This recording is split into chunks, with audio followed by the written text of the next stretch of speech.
বৌমা, আজকে আমি বাজার থেকে চিকেন, মাটন, ইলিশ মাছ, রুই, কাতলা, চিংড়ি আরো অনেক কিছু এনেছি। তুমি আজকে কিন্তু ভালো ভালো রান্না করবে, কারণ আজকে তোমার ননদ দিশা গরমের ছুটির জন্য ছেলে মেয়েকে নিয়ে আমাদের বাড়িতে বেড়াতে আসছে। শাশুড়ি মায়ের মুখে এমন কথা শুনে সায়ন্তিকা খুবই রেগে যায়। মানে, আপনার মেয়ে আসছে তাতে আমি কি করব? প্রত্যেক বছরে কি গরমের ছুটিতে আপনার মেয়েকে আমাদের বাড়িতে আসতে হয়?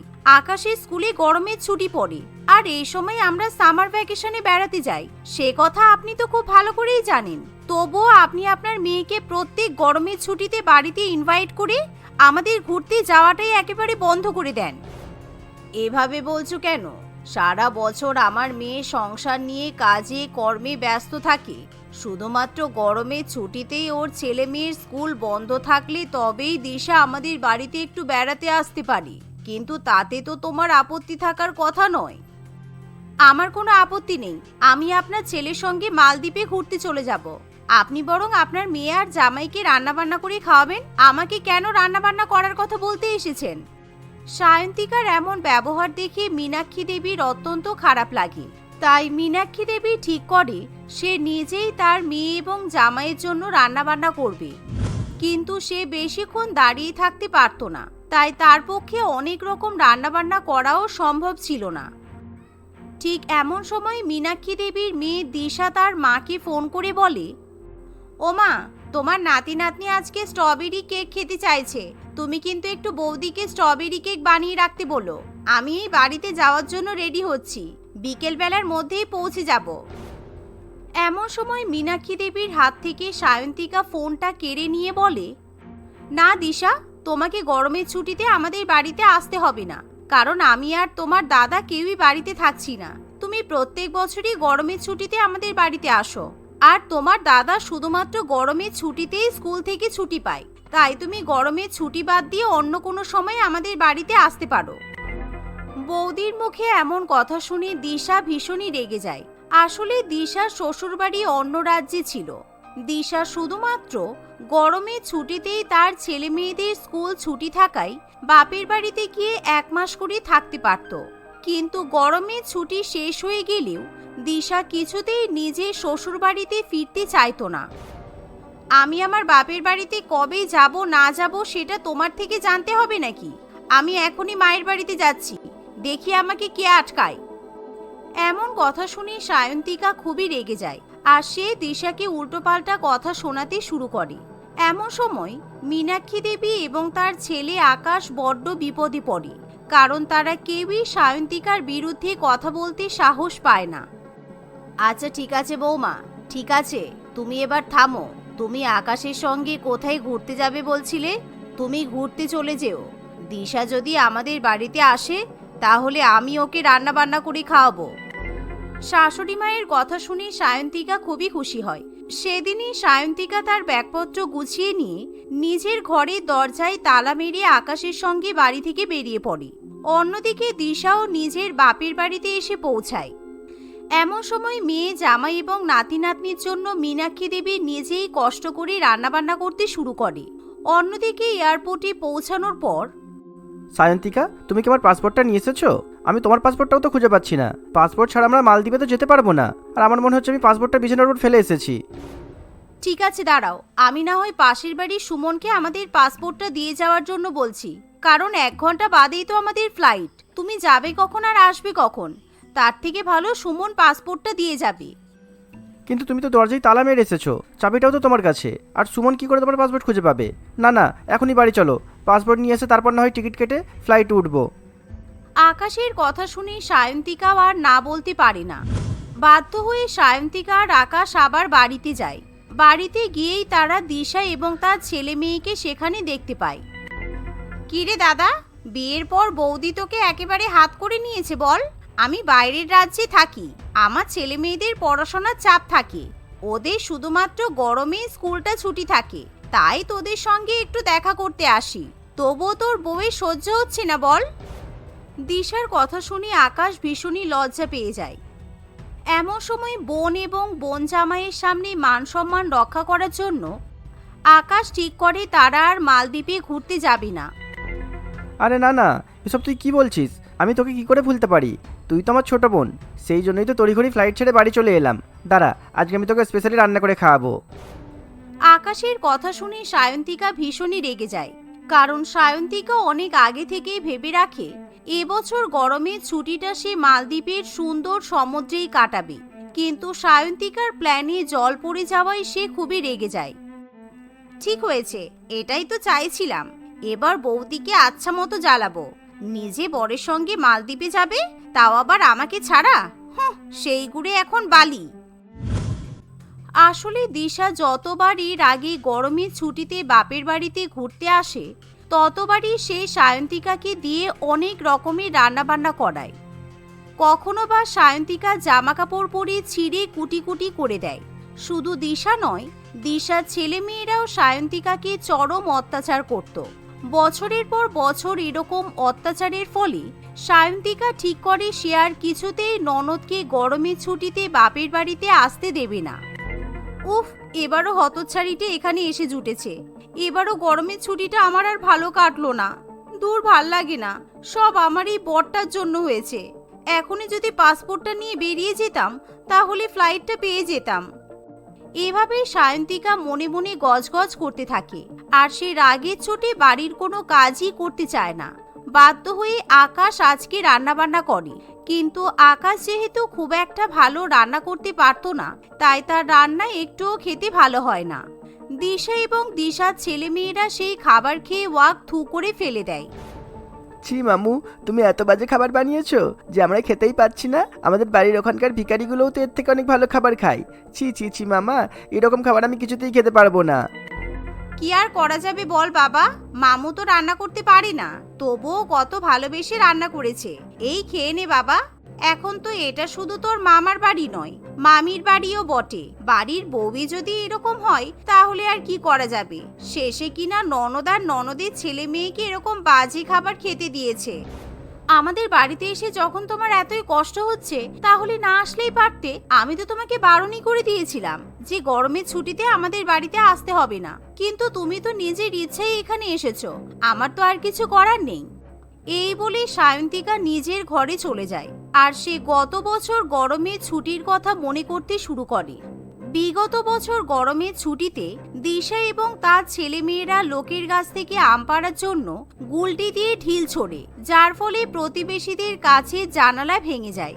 এতে করে প্রতিবেশী সায়ন্তিকা এবং আকাশকে অনেক কথা শুনিয়ে চলে যায়। শুধু তাই নয়, প্রত্যেকদিন সায়ন্তিকার ঘরে দিশার ছেলে মেয়েরা শুয়ে ম্যাট্রেসে শুশু এবং পটি করে দিয়ে ম্যাট্রেসটাই পুরো নষ্ট করে দেয়। এই সমস্ত ঝামেলার কারণেই সায়ন্তিকা এবছর অনেক আগেই দিশাকে বাপের বাড়িতে আসতে বারণ করে দেয়। কিন্তু হাজার চেষ্টা করেও সায়ন্তিকা তার ননদকে আটকাতে পারে না, যার ফলে এবারও সায়ন্তিকাকে নানান রকম সমস্যায় পড়তে হয়। কিছুই তো খেলার নেই, এখানে এসে একটুও ভালো লাগছে না। এই বলে টিনা বাড়ির মধ্যে একটা কুকুর নিয়ে আসে, কিন্তু কুকুর বাড়িতে আসা মাত্রই সারা বাড়িতে পটি করতে করতে ছুটে বেড়ায়। এমনকি সায়ন্তিকা কুকুরের পটিতে পা পিছলে পড়ে যায়। ওরে বাবারে, এটা কিসে পা দিলাম? উফ, কোমরটা ভেঙে গেল মনে হচ্ছে। এ কি, এটা কুকুরের বাচ্চা নাকি? এই বাড়ির মধ্যে কুকুরের বাচ্চা কোথা থেকে এলো? আকাশ, এই আকাশ, তুমি কোথায় গেলে? সায়ন্তিকা এমন চিৎকার চেঁচেমেচি করে যে কুকুরের বাচ্চাটা ভয় পেয়ে সায়ন্তিকার কাছে ঘেউ ঘেউ করতে করতে তাকে কামড়ে দেয়, যার ফলে সায়ন্তিকা আরো চিৎকার করে ওঠে।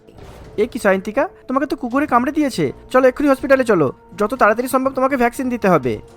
আকাশ সাথে সাথে সায়ন্তিকাকে হাসপাতালে নিয়ে যায়। সায়ন্তিকাকে ইনজেকশনও দেয়া হয়, কিন্তু যা দেখে দিশা মনে মনে খুবই আনন্দ পায়। বৌদি এবার মনে মনে ফোন দিয়ে এটাই রেখেছে যে আমাদের সাথে কিছুতেই ভালো ব্যবহার করবে না। ঠিক আছে, কোনো ব্যাপার নয়, আমিও জানি বৌদিকে কি করে শুধরাতে হয়। দুপুরবেলা দিশা ঠিক করে সে ছাদে উঠে প্রতিবেশীদের গাছ থেকে কাঁঠাল পাড়বে। এই মেয়ে, তোমার সাহস তো কম নয়। তুমি আমার কাঁঠাল চুরি করছো কি বলে? এখনই আমার কাঁঠালটা ফেরত দাও, না হলে আমি কিন্তু ঢিল ছুঁড়ে তোমার মাথা ফাটিয়ে দেব। আরে না না মাসিমা, আমি কাঁঠাল চুরি করব কেন? আসলে আমার বৌদি বলল এই কাঁঠালটা নিয়ে যেতে, তাই আমার আর দোষ কি বলুন? আমার বৌদি বলেছে এই কাঁঠালের দামটা আপনার বাড়িতে গিয়ে দিয়ে আসবে। এই বলে দিশা সেই কাঁঠাল নিয়ে চলে যায়। কিছুক্ষণ বাদে আশা দেবী মীনাক্ষী দেবীর কাছে গিয়ে বলে, কিরে মীনাক্ষী, তোর বৌমা যে কাঁঠালটা নিল, কাঁঠালের দাম দেবে বললো তো, কই সেই টাকা তো দিল না। আমার অত বড় কাঁঠালের দাম 500 টাকা হয়, এখনই 500 টাকা বার কর। কিন্তু আমার বৌমা তো 2-3 ধরে ঘর থেকেই বেরোয়নি, কাঁঠাল পাড়া তো অনেক দূরের কথা। আমি জানতাম তোদের ফ্যামিলিটা এরকমই চোরের বংশধর। টাকা দেওয়ার যদি মুরদ না থাকে তাহলে লোকের বাড়ির কাঁঠাল চুরি করিস কেন? এভাবেই আশা দেবী মীনাক্ষী দেবীকে অনেক উল্টোপাল্টা কথা শুনিয়ে সেখান থেকে চলে যায়। তোমার মা আর দাদাকে ওভাবে অপমান করে চলে গেল, এরপরেও তুমি চুপ করে বসে থাকবে দিশা?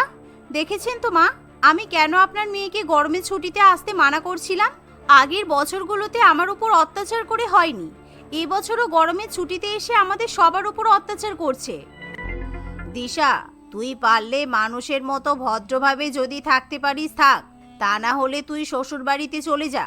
আমি এখন বুঝতে পারছি তোকে এখানে আসতে বারণ করে তোর বৌদি খুব ভালোই করেছিল।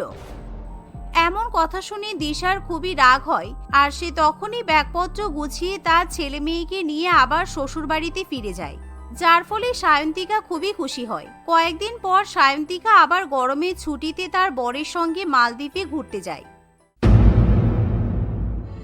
হিমাংশু তার স্ত্রী মালবিকা এবং একমাত্র মেয়ে মিতাকে নিয়ে শহরে বাস করে। হিমাংশু একটা ভালো চাকরি করায় তাদের অবস্থা বেশ সচ্ছল ছিল। একদিন হিমাংশু অফিসে যাওয়ার আগে সকালের ব্রেকফাস্ট করছিল। কই মেয়ে কোথায়? সকাল থেকে দেখলাম না তো, ও ব্রেকফাস্ট করবে না? তোমার মেয়ে বাথরুমে স্নান করতে ঢুকেছে 1 ঘন্টা আগে। গরমের ছুটির পর আজকে প্রথম কলেজ খুলেছে, জানি না কখন স্নান করে বেরোবে আর কখন খাবার খাবে আর কখন কলেজে যাবে। ডাকো ওকে, তাড়াতাড়ি করতে বলো, অফিসে যাওয়ার সময় ওকে আমি কলেজে ছেড়ে দেব। কি বলো কি? ও বাথরুমে ঢুকলে ওকে কেউ ডাকলে ও খুব বিরক্ত হয়, ডাকলেই তো খোঁজে যাবে। দাঁড়াও দেখছি, ওই তো বেরিয়েছে। এই মিতা, তোর বাবা কি বলছে শোন। না, আমি বাবার কথা পরে শুনবো, আগে আমার কথা শোনো তোমরা। বাবা, আমাদের বাড়িতে একটাই বাথরুম, আমরা 3 জনেই কমন বাথরুম ব্যবহার করি। আমার জন্য একটা পার্সোনাল বাথরুম করে দাও তো বাবা। সবাই মিলে একই বাথরুম ইউজ করলে আমার ভালো লাগে না। আর বাবা দেখেছো, আমি এইমাত্র স্নান করে এলাম তো, এত গরম পড়েছে যে আমি স্নান করতে গিয়েই ঘেমে গেলাম। তুমি আমাদের বাথরুমে একটা এসি লাগানোর ব্যবস্থা করো তো বাবা। এ কি কথা মিতা, বাথরুমে আবার কেউ এসি লাগায় নাকি? তুইও না সত্যি দিন দিন তোর মায়ের মতোই হয়ে যাচ্ছিস। মায়ের মতো হবে কেন? ঠিকই তো বলেছে মিতা, তুমি বাথরুমে একটা এসি লাগাও আর পারলে রান্নাঘরেও একটা এসি লাগিয়ে দিও। আবার রান্নাঘরে কেন? আচ্ছা আমি উঠি, তোমাদের মা আর মেয়েদের অদ্ভুত অদ্ভুত আবদার শুনলে আমার চলবে না, আমি বেরিয়ে যাচ্ছি। মিতা তুই সাবধানে কলেজে চলে যাস। এই বলে হিমাংশু অফিসের জন্য বেরিয়ে পড়ে। কয়েকদিন পর কি হলো মালবিকা, কি বলছিলাম তোমাকে? বাবা মা বারবার ফোন করছে, 20 বছর হয়ে গেছে, সেই আমাদের বিয়ের পরই একমাত্র গ্রামের বাড়িতে গিয়েছিলাম, আর এখনো পর্যন্ত মিতা হওয়ার পর 20 বছর কেটে গেল আমরা গ্রামে যাইনি। হ্যাঁ যাইনি, আর যাবও না। গ্রামে গিয়ে আমি থাকতে পারি না জানো তো, আমি শহরের মেয়ে। আর আমার কথা না হয় বাদ দাও, আমাদের মেয়ে মিতা ও কোনো মতেই গ্রামে গিয়ে থাকতে পারবে না। কে বলেছে থাকতে পারবো না? হ্যাঁ পারবো মা, আমি কোনোদিনও গ্রামে যাইনি। বাবা, আমি গ্রামে যাব। কবে যাবে বাবা বলো না। এই তুই চুপ কর, কোনোদিনও গ্রামে যাসনি বলে এরকম বলছিস। আমি গেছি তাই আমি জানি, গ্রামে শহরের মতো কোনো সুযোগ সুবিধা থাকে না, ওখানে একদিন কাটানোই মুশকিল। আহা মালবিকা, গ্রাম আর শহরের মধ্যে তো ডিফারেন্স থাকবেই, ওখানে কি মানুষ থাকে না? আমি তো গ্রামেই বড় হয়েছি, শহরের পরিবেশে নিজেকে মানিয়ে নিয়েছি। তো তুমি মাত্র কিছুদিনের জন্য মানিয়ে নিতে পারবে না? আচ্ছা ঠিক আছে, কিন্তু বেশি দিন নয় বলে দিলাম, কিন্তু আমি 1 সপ্তাহ বেশি থাকতে পারবো না। মাত্র 1 সপ্তাহ? না বাবা, আমি অনেক দিন থাকতে চাই। হিমাংশু তার পরিবারকে নিয়ে কয়েকদিনের মধ্যেই গ্রামের উদ্দেশ্যে রওনা দেয়। প্রথমবার গ্রামের দৃশ্য নিজের চোখে দেখে মিতা খুব খুশি হয়। গ্রামের সবুজ ছায়াময় শীতল আবহাওয়া মিতার খুব ভালো লাগছিল। হাঁটতে হাঁটতে তারা গ্রামের বাজারে চলে আসে।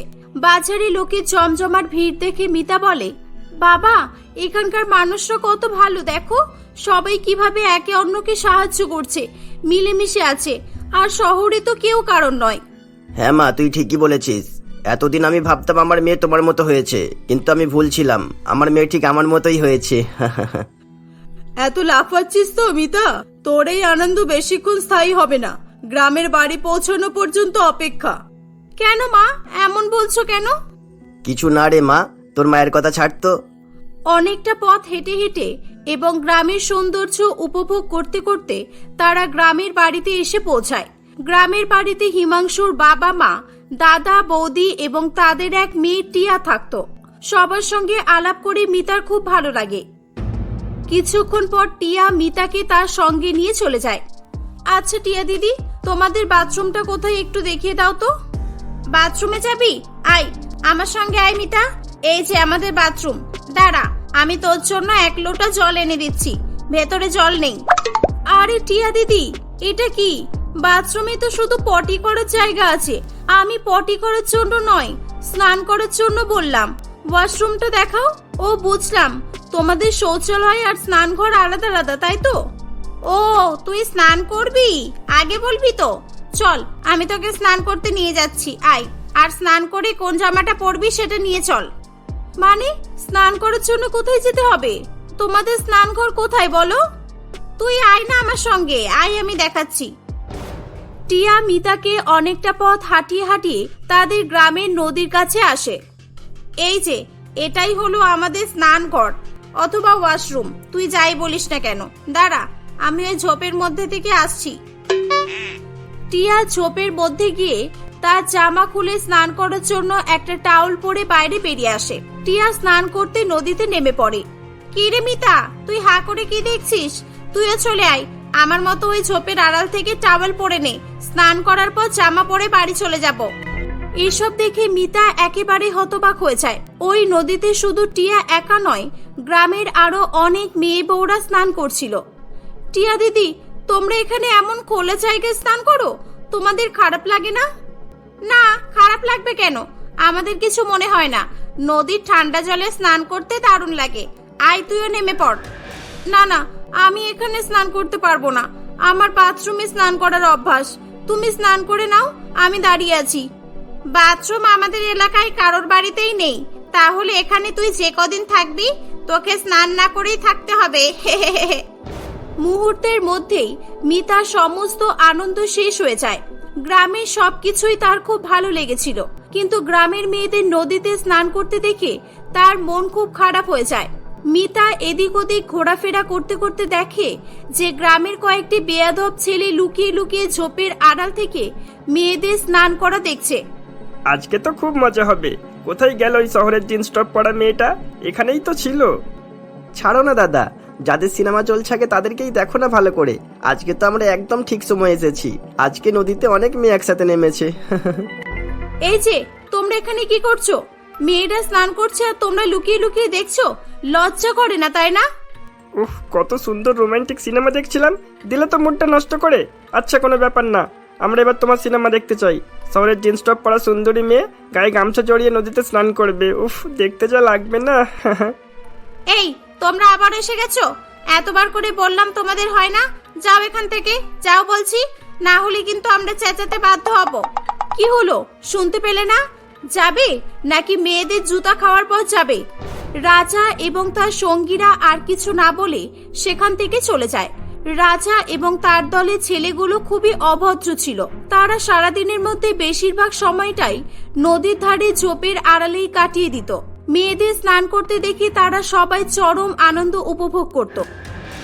মিতা বাড়িতে এসে তার বাবাকে নদীতে স্নান করতে গিয়ে কি কি ঘটেছে সবটাই জানায়। আমি তো আগেই বলেছিলাম তোকে, তুই গ্রামে এসে থাকতে পারবি না বলেছিলাম তো। এখানে তো আজ থেকে 30 বছর আগে সবার ঘরে ঘরে শৌচালয় পর্যন্ত ছিল না। এখন শৌচালয়টা হলেও স্নানঘর তৈরি করার মুরদ হয়নি কারোর। মা, আমি আমার চিন্তা করছি না একবারও। আমি তো এখানে কয়েকদিনের জন্য এসেছি, কিন্তু যারা এখানে থাকে তাদের কথা একবারও ভেবে দেখেছো? তাদের প্রত্যেকদিন কতটা কষ্ট করে স্নান করতে হয়।